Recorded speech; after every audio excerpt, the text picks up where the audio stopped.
Hello, boys and girls. Today we are going to learn vocabulary because it is very important. It helps you win arguments, makes you appear smart, but most of all, it is accessorizing for sentences. A sentence should never leave the mouth without being properly accoutramented. So let me ask you a question.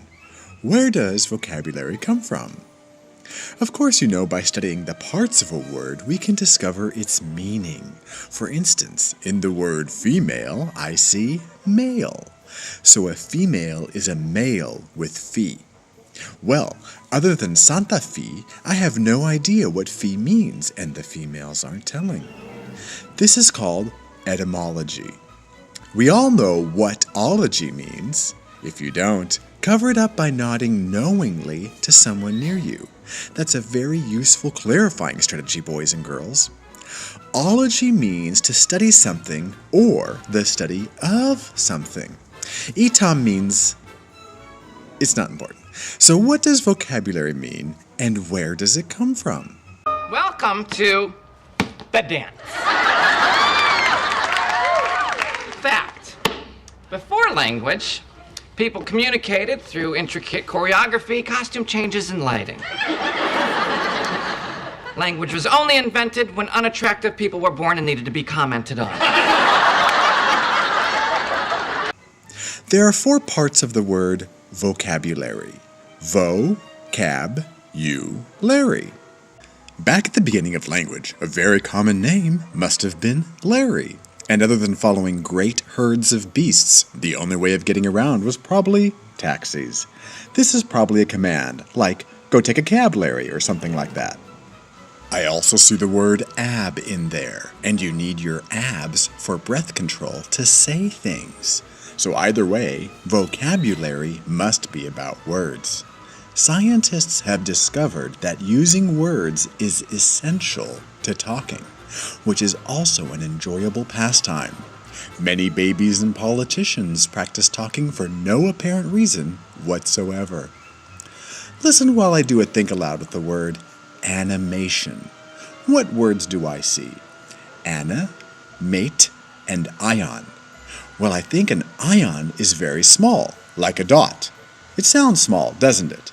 And there are only 3 letters. In Annie, I see the same beginning of the words animal and annihilate.